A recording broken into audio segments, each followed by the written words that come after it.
What is up, guys? Marcellus Williams, aka TheSwolefessor, to educate you on health and social well-being.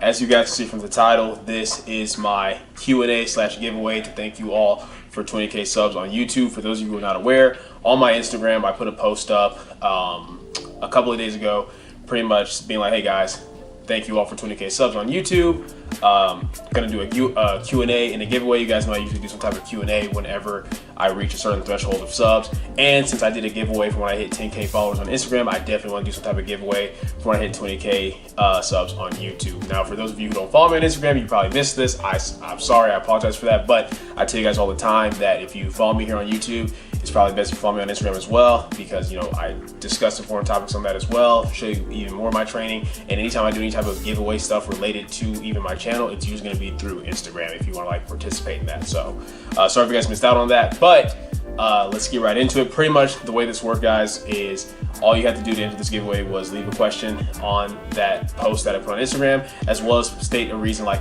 what you love about the channel, pretty much. So we're just gonna read through these.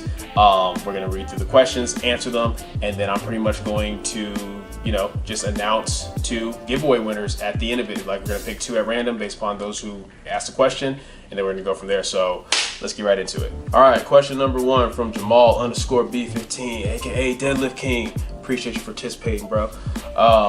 How important are accessories, and why is it good to have them programmed like the big 3? And what he loves about the channel is how informative it is. So, as you guys already know, anyone's been with the channel long enough, you guys already know, accessories are very important. Like, you get to a certain point, as we just talked about in my last YouTube video, where they're pretty much a necessity. Like, when you first start and you're a beginner, right, you can get pretty much the vast majority of your gains from just like your main compound movement. So if you just bench, squat, deadlift, overhead press, and then do some type of pull-up or row as a beginner, you're going to get more than enough growth from that. You're going to be able to do more than enough total volume and training workload from that alone, so you really won't have a need to do accessories. In fact, if anything, what the research has shown is that someone who does, like, you know, adequate back work as a beginner versus someone who does adequate back work plus curls, you're not going to see a very big difference in terms of overall bicep growth on those individuals, because they're already getting more than enough training stimulus to grow from the big movements. But as you get stronger, as you become more advanced, you're going to only be able to do so much workload on your big compound movements, like for example bench, squat, and deadlift, before you start really messing with your recovery. So those accessory movements allow us to get that additional volume in that's easier to recover from, and more importantly, or at least in my opinion more importantly, it helps us stay healthier because we strengthen our muscles, our joints, and our connective tissues through various ranges of motion outside just the repetitive big 3, and that's going to keep you healthier on the big 3 compared to only trying to do like bench, squat, and deadlift over and over and over, or variations thereof, where you start dealing with things like overuse, injuries, and issues because you're not strengthening your body through various ranges of motions on other movements. So obviously accessories are very, very important, which I'm sure my boy Jamal already knows, but you're trying to get on this Q&A giveaway. I respect that, bro. Next question from Lifts by Lex. What got Sir Williams, the crafter, started on his powerlifting journey? I love the channel because it's simple, specific, scientific. Kind of a cop-out answer in terms of why you love the channel, but I'll respect it. What got me started on my powerlifting journey? So I actually first heard of powerlifting ever back in high school, like my senior year in high school. And the football coach of my high school, who was also the powerlifting coach, wanted to get me into powerlifting, and I knew nothing about it. But he's like, yeah, just come to a practice. We'll show you what's up. It's lifting. You are like lifting. It's pretty much lifting, just competitive lifting. So I was interested initially as far as that. But then when I got there, I didn't realize high school lifting was just equipped lifting. So that's when you're like wearing like the bench shirt, the squat suits, like that. And I put that bench shirt on, guys, and I was like, nah, this ain't for me, man. Like, it took me like 15 minutes just to get that thing on. It felt really weird and uncomfortable. I wasn't about it. I didn't like the idea of wearing something to help me lift more weight. So I wasn't about that at all. And it wasn't until my junior year in college when I discovered that raw powerlifting was a thing, when I was going to the University of North Texas and ended up joining the UNT powerlifting team, or actually kind of helped start it, formed it. That was the first semester where it started as a student organization before it became like a full-on team. But that's pretty much how I got into it, was in college, because at that point they're like, oh yeah, it's bench, squat, and deadlift, it's raw, it's just how much you can lift across the big 3. And I was already into strength training at that point anyway, so I was like, hey, why not? Gives me a focus for my training. That sounds really, really fun. Gives me more people to work out with. So that's pretty much what got me into it. All right, Bless Petrie asks, what plans do you have for yourself and the wifey in 2021? And I love how you break things down for any listener to understand and follow on the channel. Appreciate that, bro. That's what this channel is all about. To me, I've never been big on informative channels that claim to be informative, but they use rhetoric that the vast majority of people wouldn't understand. I've never really understood that, so it's like, you know, gotta keep it simple, specific, scientific. As for plans for Amber and I in 2021, definitely want to do a whole lot more traveling. That was originally the plan for this year in 2020 for obvious reasons. That did not happen, just because with where my clientele is currently, I want to do more traveling, like, you know, just to different states outside of Texas for my clients' meets, even for their local meets in their states. Also want to just be able to do more international traveling, you know, maybe go visit some of my clients who, you know, are outside of the United States, as well as just travel and see different things. Like I'm 26 years old. I always said that, you know, when I got my mid-20s and was financially able to, I wanted to travel around and kind of just, you know, enjoy life, be able to travel around with the wife and just have us enjoy our time as a married couple, you know, before later down the line if we decide to have kids and things like that. So for 2021, as far as plans for Amber and I, that is the biggest thing, being able to like just travel. And, you know, also might be looking into, you know, possibly like getting out of the apartment and getting like a full-on house in 2021, but we'll see. But those are the plans for right now. _win. When did you start training? And I love the channel because I like to see your progress. I appreciate that, man. That's actually really cool to me. Like, I love that people watch the channel because they're informed, they like to learn things. But those of you who are actually kind of invested in my training and like how I'm doing, that means a lot to me. When did I start training? So I guess it depends on what you're talking about when you say training. As far as when did I start powerlifting, I started powerlifting like I said, my junior year in college, towards the end of 2015. My first powerlifting meet was November 2015, and I got into powerlifting training like a couple months before that. When I started lifting weights was high school, junior year in high school, when I was 17 years old. And when I just started working out in general, like when I was doing all like the calisthenics stuff, like push-ups, pull-ups, dips, I started that when I was 11 years old. That's one of the reasons why I'm so good at like weighted calisthenics, especially like, you know, weighted pull-ups and dips, because I've been doing that for the longest time as far as those movements. Vlad.Bunny asks, do you take on any foreign lifters? And he says, I love the channel because you don't care about what quote-unquote experts say. You look at the facts, do actual research, and say what you think without telling people what to do, but instead try and see for themselves what works better. And you helped me recover from my knee, doing much better, by the way. Yeah, awesome, man. Yeah, I remember that. I'm glad that, you know, the advice I gave and stuff ended up helping you out. And to answer your question, yes, I do work with foreign lifters. I have quite a handful of clients actually that aren't from the US, like from different areas around the world. So yeah, I don't discriminate. My wallet doesn't discriminate. I'll work with whoever wants to put in the work. Actually, I actually have a pretty interesting sleep schedule because I work with, like, you know, international clients. So yeah, and yeah, no, I appreciate that too, man. As far as why you love the channel, I'm not big on appeal to authority. I've never been about like, oh, do this because so and so says to do it. It's like information made valid by the information itself. I'm also not big on telling people, oh, you have to do things this way. I like to present the information, present the options, present the pros and cons of all of it, show the research to back it, and then kind of let you guys decide for yourselves what you want to do. First to 74 asks, what do you think are the most important factors going into a lifter's recovery? And what he loves about the channel, seeing the hashtag craftsmanship and the fact that you keep things real. Appreciate that, man. You know, your boy always tries to keep it 100. Most important factors going into a lifter's recovery, in my opinion, is first and foremost is going to be sleep. Secondly is going to be stress levels. And then thirdly is going to be like nutrition, eating. And in that order, for the mere fact that you can, there's so many different ways to diet, and there's so many different ways to eat, and there's lots of lifters whose eating isn't great, but because they're eating enough, at least in terms of calories and stuff like that, as long as they're eating enough to recover, then their training seems to go really, really well. They'll be fine. But sleep is not something you can really work around. Like, if your sleep is just awful and it is garbage, then even if you are managing to progress to some degree, you will never progress as fast as what you can. I know this from experience with myself, with my clients. The research is also very, very clear on it. It's like, no matter how well you may think you're doing, if you're running on like 4, 5, 6 hours of sleep, bump that up to 7, 8, 9 hours of sleep a night and watch to see the difference in your recovery. At the end of the day, your training workload is only as good as what you can recover from, and we do most of our recovering when we're sleeping, right?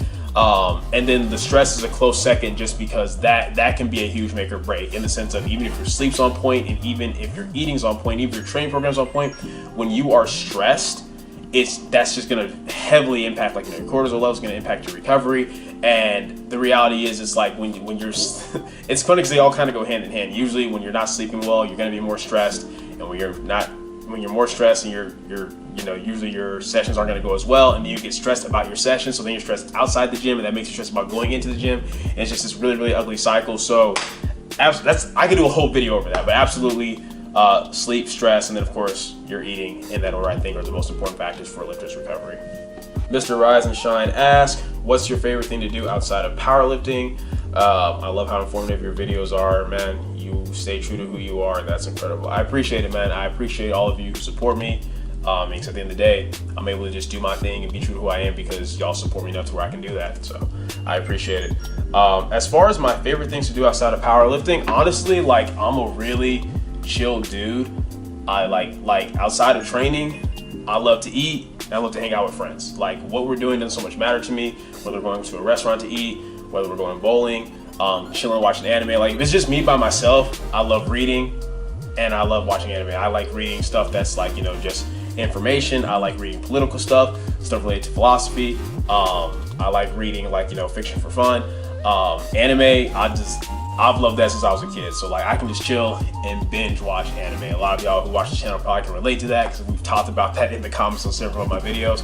But yeah, man, I like when I'm by myself, I like either reading or watching anime, and then I like hanging out with the wife, of course, and then just chilling with friends. I don't really care what we're doing. It's weird. I'm introverted kind of by nature, which is why I do really well just chilling by myself. But I also have certain extroverted characteristics. Like, I love going out, being around a bunch of people, like being around a lot of good energy, and then kind of like just pulling away from that for a little bit and then chilling by myself. So yeah. 54th Narcissist asks, what do you think has attributed to the growth of your channel the most? Feels like the subs just stay multiplying, B. And what he loves is how clear-cut the channel is. No product pushing, misleading titles, or dumbass thumbnails. Yeah, no, I mean, if you guys go back and watch my very first YouTube video, I made it very, very clear that I was kind of trying to go against the usual trend of what I saw the fitness industry becoming. Like, I don't like misinformation. I don't like all the product pushing. I don't like misleading thumbnails. It's like, I try to keep the channel kind of how I am, very simple, straightforward, and to the point. I've always tried to do that, whether it's informative video, training video, whatever it may be. And funnily enough, I do believe that is what's contributed the most to my growth. I feel the fact that people can come to my channel and know that what you see is what you get. Know that when I say it's about health, fitness, social well-being, so every video you watch is going to be about health, fitness, social well-being, whether it's an informative video where I'm just sitting talking to the camera, whether it's a training video, whatever it may be. So I personally feel like that's pretty much like why people come to the channel. As far as like the consistent growth, I feel like it's because I've been consistent with my uploads. Like I said, since starting this channel at the end of 2016, I don't believe I've gone a single week without uploading at least one video. Now, mind you, I don't just put videos out to put videos out. But when I first started, I was putting out like, 3-5 videos a week just because there was way more stuff that I wanted to cover. And of course, as you cover more and more stuff, there's not as much stuff to cover. Of course, you still stay up to date with research and learning new things, and I try to put videos out as much as I can. I'm also just a lot busier than what I was then. But yeah, that's what I would say. I would say consistency and quality. I like to think that what I put out is quality, and the fact that like the stuff I put out it's not like a one-time watch value. You know what I mean? Like people can go back and rewatch stuff, relearn stuff, help other people learn stuff. So I would say like what you love about the channel is what keeps people coming to it. All right, _push.beyondlimits.doc_ ask, how do you get introduced to powerlifting? And what's some new advice for powerlifters? Oh, what's some advice for new powerlifters? What I like about you in your YouTube channel is that you keep it 100 to the max and you're very knowledgeable depending on the topic. I learn and enjoy your YouTube channel. P.S. Anime to watch is Black Clover. Yeah, I'm already caught up on that, man. I already answered how I got introduced to powerlifting, so I'll answer the other question he asked, which is like, what's some advice for new powerlifters? Do not overthink this. Do not overcomplicate this. Like, okay, when you're a new powerlifter, right, you don't want to be that person who just does whatever random thing, because you do want to try to like, make progress. You want to make sure what you're doing is at least effective. If it's not the most optimal, you want to at least be effective and efficient, but don't overthink it. Don't get caught up in paralysis by analysis where like, you see what all the top level lifters are doing, you see how much they're lifting, you see all the different programming, all the different tips and information out there, so you don't know what to do. You're like, oh, I want to do like this guy or that guy, try this and that. It's like, no, like don't overcomplicate it. Just find a basic kind of like, you know, beginner powerlifting program, or if you're like more intermediate level powerlifting program that's free. Run that for a while, see how you like that, see what type of progress you make good progress, keep milking that for as long as you can. If you get bored of it, go to something else. And when you feel like you're ready to really invest some money into it, maybe get yourself a good coach so you can learn and progress from there. But that's the main piece of advice I give. And the second piece of advice I would give is build a base. Like, there's so many people who are now, when they get into lifting, they want to go right to powerlifting. So they want to get hyper specific, which is bench, squat, and deadlift. Build a base. Do some general strength training. Get stronger on these other movements, your rows, pull-ups, dips, barbell, overhead press, machines. Like, build a base of muscle mass, because I promise you, that's going to help you so much with your powerlifting. You're going to have to do that at some point eventually anyway. So those would be my two biggest pieces of advice. Don't overcomplicate everything. And remember that if you want to be a good powerlifter, you want to be just good at strength training, period. Build that base. All right, Too Much Sauce 424 asks, can muscle memory occur if you focus more on strength training with accessories, assuming you lost muscle mass during quarantine? What I like about your channel is how you keep things simple, specific, and scientific. Well, what I love about your channel is the social well-being videos. It has helped me tremendously at how I view certain things in life. I love hearing that, man. Like, to me, the social well-being videos, in a weird way, are probably like the most important videos that I put out. I know that I don't always put them out as frequently, but I definitely want to kind of get back in the swing of those. But I'm glad that you have gotten a lot from that. And yeah, can muscle memory occur if you focus more on strength training with accessories? So what people have to understand is hypertrophy training and strength training are pretty much the same thing. Like, you get to a point where if you're trying to gain strength, you have to build more muscle. And the way we do those two things go hand in hand. It's like you do a certain amount of workload, a certain amount of training volume, the body grows, and adaptations take place due to that, builds muscle, and because of that, you are now stronger, and now you are stronger to do more workload to try to create more new adaptations. It's a cycle of like strength and muscle mass building upon each other, right? So pretty much, like, yeah, absolutely. Like, if you've been like in shutdown mode, right, and you haven't been able to train, just from the fact that you're coming back doing something, that's going to help you get a lot of that muscle mass back, kind of regardless of how, if you're thinking more hypertrophy focused or strength focused. Like, if you're going in doing workload, increasing that over time after the being out of the gym for a while, that's going to help you put on muscle mass back, like, especially if you're focusing on accessories as well. Absolutely. All right, Mark Loves Rice asks, what's the best way to go about in body recomposition, and what is your favorite type of split bodybuilding wise? I love how knowledgeable you are on your techniques and how your content is straight to the point and very helpful for the beginner all the way to more advanced lifters. Wish nothing but continued success from you. Hey, I appreciate that, man. As far as the best way to go about your body recomposition goals and your favorite type of, my favorite type of bodybuilding split. So the first question, that depends on what your goals are. Simply put, if you're trying to lose weight, you need to be in a caloric deficit. If you're trying to gain weight and you're just really on putting on more mass, you want to be in at least a slight surplus. If you're kind of trying to like just chill and maintain, if you're in a position where you can kind of like burn fat and build muscle at the same time, there's certain people who can do that depending on, like, maybe you're overweight, maybe you're new to the gym, whatever it may be, that you want to kind of be more out of maintenance and just gradually boosting that training volume over time. So it kind of just depends. For me, I've always put my focus on performance in the gym, and then I eat based upon that. So like if I need to recover more, if I'm trying to put on mass a little bit faster or do a little more workload, then I'm going to eat more in accordance with that. Like right now, my goal is I'm trying to, gradually fill out the 83 kg weight class. So I'm trying to boost the amount of volume that I'm doing and thus the total workload that I can do. So I'm going to be eating more for that right now. So that's why I'm in this surplus right now. As for my favorite type of like split bodybuilding wise, so for the longest time I did full body, upper lower.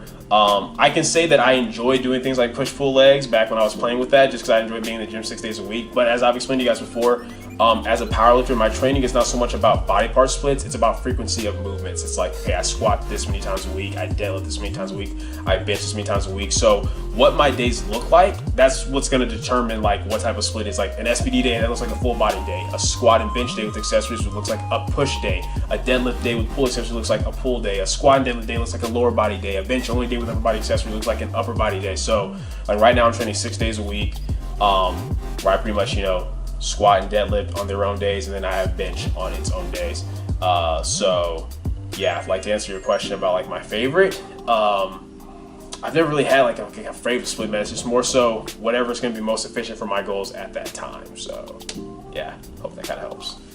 Anthony_Lifter asks, best accessories to elect the villain muscular from My Hero Academia.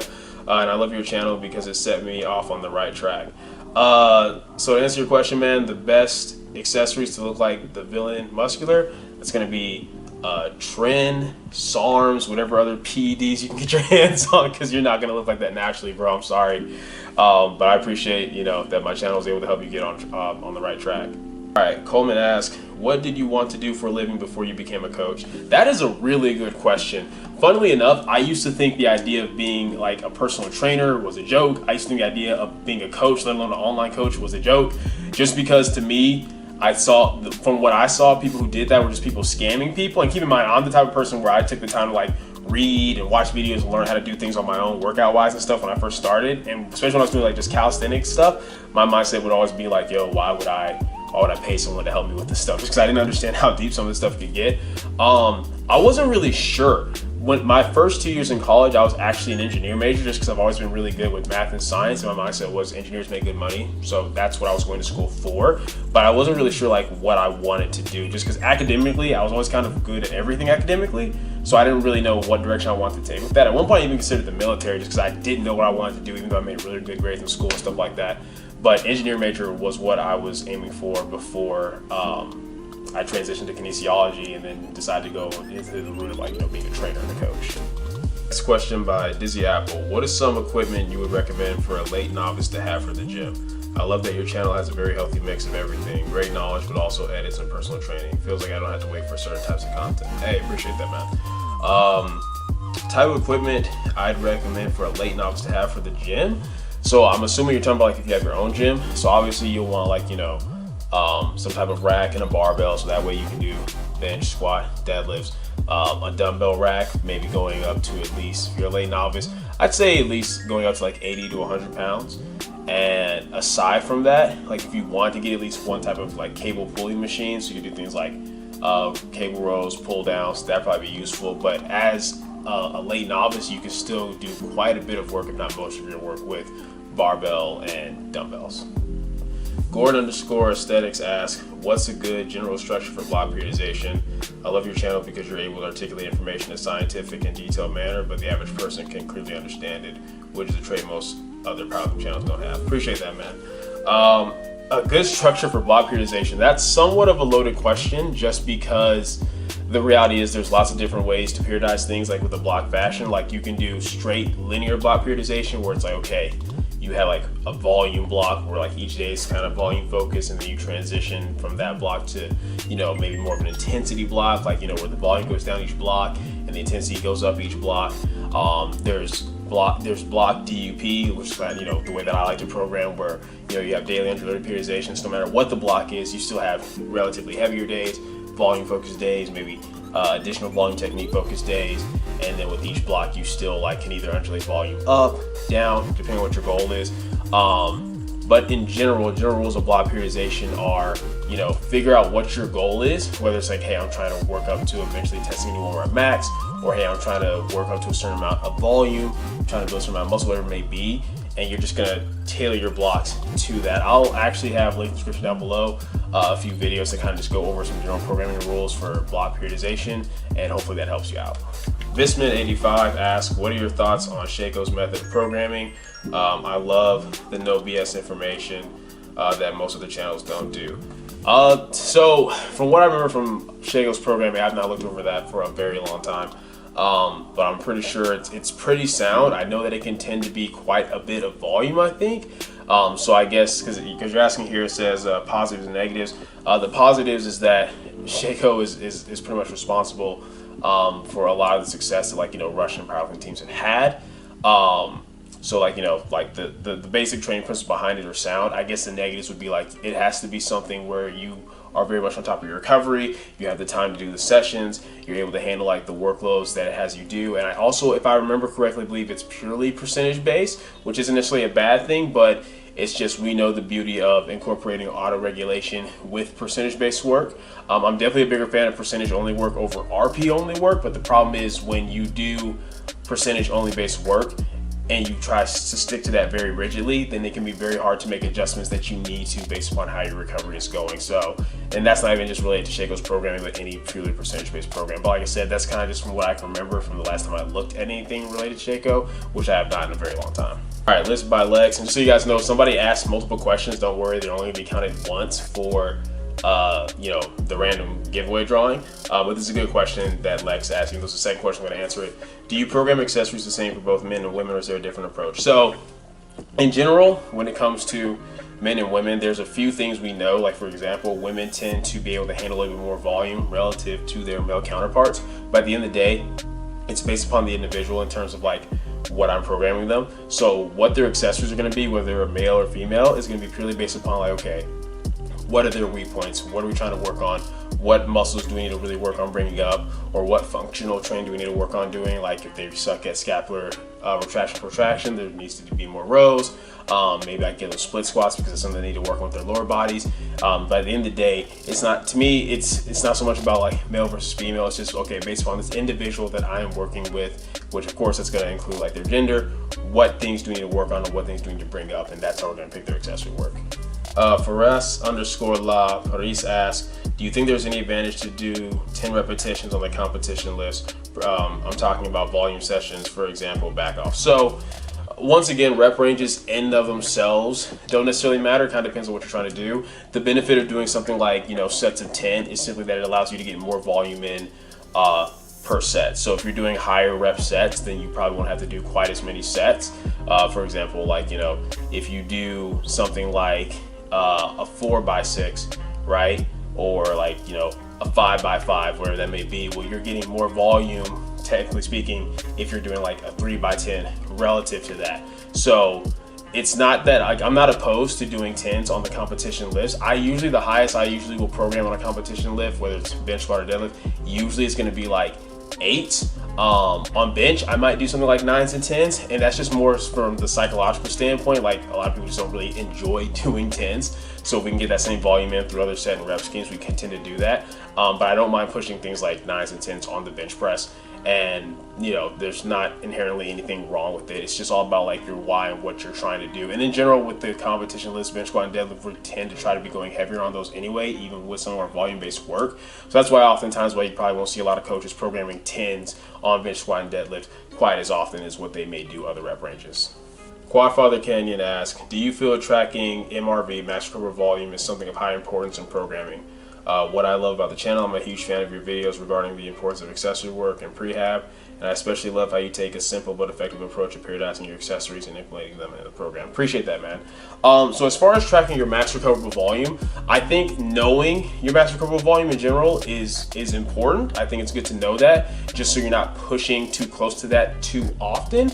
But in terms of always tracking it all the time, if you know that if you're not training anywhere near that most of the time, then it's not something you have to always be aware of, like for every single week or every single block. But it is kind of important in general to kind of know like where that line is, where that threshold is, so that when you are pushing close to it, you don't push too far past it. You're not training too close to it too often, because if you do so, that's going to affect your fatigue a lot. Like I think there's a lot of this huge misconception of people thinking, hey, I got to train your max recoverable volume all the time to make progress. That's simply not true. Your minimum effective volume is the minimum amount of volume that you need to make any type of progress. Your max recoverable volume is kind of like that maximum threshold you can put to ideally make the most progress, but that's if you can recover from that all the time. And usually when we push towards max recoverable volume, we're kind of overreaching a little bit. So then we have to scale things back anyway, so we can fully recover from that and get the benefits of that overreaching workload. And max additive volume is kind of that sweet spot in the middle that you should be trying to train around for most of the time. So the answer is yes, having an idea what your max recoverable volume is important, but you have to be tracking it all the time? No, not necessarily. _fitness for the culture _ ask how to get back into lifting once gyms open. New York still isn't open, especially if you haven't done much at home. And he says, I love the passion you dedicate to coaching and trying to be informative as possible on YouTube. It definitely shows up. Keep up the good work, bro. Appreciate it, man.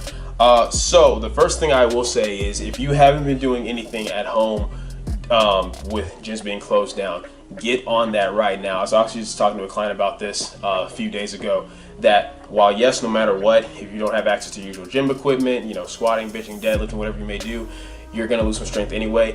Doing something is still better than doing nothing. You're gonna make the transition a lot easier if you've been on top of, like, you know, your body weight work, your push-ups, your pull-ups, your band work, whatever you can do at home. It's just gonna make the transition easier, because it's gonna be going from doing, you know, not as much to doing something versus going from doing nothing, being sedentary, to doing something. So if your gyms still aren't open and you feel like they aren't going to be for like another week or two, however long it may be, highly suggest you start doing what you can at home to just build some type of work capacity back. And then when you do get back into the gym, there's lots of different ways you can kind of go about it, especially depends on, like, okay, are you a power lifter or you just train for general strength, whatever it may be. But in general, my rule of thumb for a lot of you guys, like if you're like a beginner or a novice lifter, you can just kind of hop back on linear progression, kind of pick up with what you can manage with the basic linear progression program and just build from there. And if you're more like an intermediate lifter, you can just kind of that first week back, just work up to some relatively heavy singles on your lifts. Like I'm talking no more than RP7, like 8 if you want to, like RP7 to 8. And based upon that, use that kind of like your current 1 rep maxes, and then just follow a basic intermediate program that works based upon those numbers and kind of build your capacity back up. And if you have a coach, of course, your coach should be able to help you know what to do to transition and get back in the swing of things based upon what you have or haven't been doing during the time away from the gym. Mac_Wong asks, what are 3 long-term goals you have for yourself outside of fitness and powerlifting? And love the channel because it's all facts. 3 goals that I have for myself outside of fitness and powerlifting. Well, at this point, eventually somewhere down the line, would like to have a family. Like I'm already married, obviously, but would like to have a child at some point. For the longest time, I was not about that. Was not really big on the idea of having a kid. But that's definitely grown on me like the past year or two. So have a child at some point. Definitely, like I kind of mentioned earlier, I want to travel. Specifically, I want to go to Japan. Like there's lots of different places I want to travel to, but I really want to go to Japan because I love the culture. Like I said, I'm a huge fan of anime, but aside from anime, I just love the culture. I love the way that the people are seemingly there, just from different things that I've watched and a lot of stuff that I've studied, and I'd like to go experience that for myself. And thirdly is something that's kind of like near and dear to my heart. I'm not gonna get into that actually. I'll get into that maybe a little bit later when I'll talk about that later. So I got to give you a third thing. Gotta think a third. Man, like I'm a simple dude. You know what? I'm gonna give you those 2 for now. And this third goal is something that I will probably talk about at some point before the year's over. All right, Chinmay_point_T asks, how to structure a hypertrophy phase for an intermediate with a poverty bench who needs more upper body hypertrophy. Favorite part of the channel is it combines science plus experience, goes into detail with every topic you cover. So that's kind of, once again, kind of a slightly like loaded, that's kind of a question that I would answer like in a full all-out video. I would highly suggest checking out my videos that I've already done over like how to increase your bench press, setting up upper body accessory work. But general rule of thumbs, if you are going through a hypertrophy phase and you know that your bench kind of like is like crappy or not like your best lift, like by already working on your hypertrophy, you're going to help your bench, because at the end of the day, once you get like your technique locked in, the best way to get your bench up is going to be through adding muscle mass, which you're going to do through frequency and volume. So some general rules: make sure you're benching at least 3 times a week, especially if your bench is like really bad. You might even benefit possibly from 4. Granted, I'm big on like, hey, you can like, you know, try to get away with as little for as long as you can. So it's one thing if you're progressing off 2 days really well, cool, but it doesn't sound like that's the case for you if your bench isn't doing great. So benching at least 3 times a week so you can get in that additional frequency, that additional volume. It's gonna let you practice and move more often, as well as just build with more volume over time. And then as far as upper body accessory work, make sure you're really pushing that. Like work on getting that upper back stronger, you know, pin lay rows, cable rows, and of course additional volume for the muscles that are actually directly involved as primary moves in the bench. Get stronger on weighted dips, get stronger on incline bench press, get stronger on Larson press, and then work on variations based upon what your weak points are. If you know that you're not very strong off the chest, do some long pause bench. If you know that you tend to stall maybe like halfway up or get like, you know, with driving through, do some close grip work, get some Larson press in, things that are just going to really force you to build that upper body up more over time. I.am.Timinis asks, would you program differently for different weight classes, like a 66 kg versus 74 kg, or are they too close? Love the channel for the meat day keys. So once again, this comes down to the individual. I don't have these general rules where it's like, okay, you're a 74 kg lifter, so we're programming you this way. You're a 66 kg lifter, so we're programming you this way. Based upon like a questionnaire that like, you know, a client fills out before they start working with me, where they're going to talk to me about like, you know, their age, their training age, their weight class, what type of programming they've been doing, how long they've been lifting, how strong they are in terms of where their 1 rep maxes are. That's what I use to kind of create the original base template for them. Then based upon the blocks that where we train together and the data we gather from what works for them versus what doesn't through trial and error, that is how we start to shape their blocks and shape their overall programming based upon the data of what has worked best for that individual. You're going to find some people that have a lot of things in common with how they train regardless of weight classes. You're going to find other people that are in the same weight classes where their training is structured very differently just because what works best for them might be different. Mind you, those general rules that we know kind of apply for everyone, like those basic principles of training, are all going to be there. But at the end of the day, it's like you can have a certain base structure that you like to use as a coach, but the style that goes within that structure needs to be tailored to that individual lifter. All right, Bella Johnson asks, what are your best tips for bulking? And I like how you incorporate both informative content and your personal training videos. Now, absolutely, I'm very big on, you know, I like to show that I practice what I preach. So that's the whole purpose of the training videos. One, I tend to throw a lot of informative content into the training videos themselves, but I like for you guys to see that, you know, I'm not just giving you this information and talking about this stuff without applying it to myself as well. So that way you guys can see that, oh, hey, what he's saying actually works, because we're saying that it's working for him and it also makes sense fundamentally, so it'll probably work for us. In terms of my best tips for bulking, so I've actually have some videos out over like, you know, just general bulking tips. I'll try to remember to link those in the description down below as well. But in general, what I would say is, one, learn your appetite. Learn like when you're hungry versus when you're really not, so you can take advantage of it. One big mistake that people make when they're bulking, and it's different, right? Some people, bulking is easy. They have a big appetite, they can eat all the time. But for people who tend to struggle with bulking, learning your appetite and how you eat helps a lot. Like when you take advantage of when you're really hungry and you eat more during those windows, so that way you don't have to eat as much during those windows when you're not as hungry, it's gonna be a lot better than, you know, if you kind of slack on your eating when you're a little bit hungrier, and then later in the day, maybe when you're not as hungry, you're trying to force feed yourself more. So things like that, getting in as much liquid calories as you can, because that's obviously going to help, as well as just learning to find meals that you enjoy eating. Because that's the thing, I think a lot of people think that bulking is kind of just like a free-for-all. That's not going to get you very far unless, like, so you have a big appetite. So in the same way that people kind of structure their meals when they're cutting, have an idea of what type of meals you're going to have when you're bulking, so you can ensure that you're getting all the calories that you need and that it's foods that you know you're able to eat over and over and over. So there's lots of other tips. Like I said, I'll try to remember the links to those videos in the description box down below, but those are some general tips for bulking. _patroness_ is _a_ bulldog. Favorite lower body accessory? Love how you keep things simple and scientific. My favorite lower body accessory is the belt squat, easily, hands down. I like it more than leg press. I like it more than reverse hack squat. It's just an easy way to get additional volume in on the quads. And I gotta say, out of everything that I've been doing, like since my last meet, that's probably been something that's helped me a lot, which is getting additional volume in, which has been helping with both my squat and my deadlift. So yeah, easily the belt squat.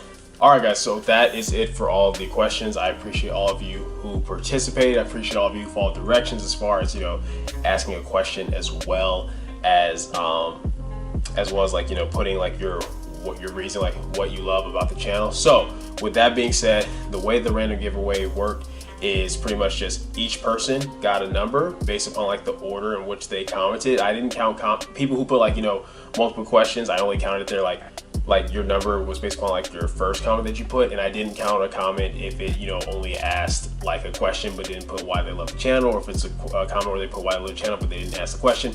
You gotta follow directions to be a part of it, but based upon that, put those numbers in a random generator, and the two numbers that came out were number 6 and number 20. So I'll have to go back and check and see like who that actually is, but I'll have those names on screen right now for when I'm in the video. But you two, whoever on screen right now, you guys have won the giveaway. And what you were giving with the giveaway is you're going to have a craftsmanship top of your choice. So one of the 2 craftsmanship designs that we have for shirts, or tank top of your choice, and you know, whatever size you want, as well as I am giving you each $200. Originally I was going to do something similar to the giveaway I did for the 10K giveaway, where like, you know, like, oh, your powerlifting item of choice, and I let you like pick that. But just considering the circumstances of everything that is going on right now, guys, I know, you know, different people are going through different things, on going through harder times just due to everything that is going on that I can't really say, because if I do, this video will immediately be like, either removed or demonetized, because that's what YouTube is doing with this type of stuff. But yeah, I just wanted to be able to give this to you guys, like whatever 2 random winners win, just as my way of being like, hey, hopefully this helps. Obviously it's not much. That's not even enough to so it's not going to pay rent or anything like that. But you can put it towards whatever you want. If you want to put it towards something training related, cool. If it helps you with taking care of necessities around the house, cool. But just wanted to do this to express my gratitude to you all once again for 20K subs. I appreciate the support. I appreciate all of you who tune into this channel. I appreciate all of you who constantly give me feedback with this channel. And even though I like to think that this channel is beneficial for the viewers, it would not be where it's at if you guys did not continue to support it. So I really appreciate it. And yeah, that's pretty much it for this video. So as always, hope you guys enjoyed it. If you did, go ahead and leave a comment down below, let me know what you did. If you're not, leave a comment down below, let me know what I can do better. Like the video, share, subscribe, keep it simple, specific, scientific. Ooh, I'll catch you guys later.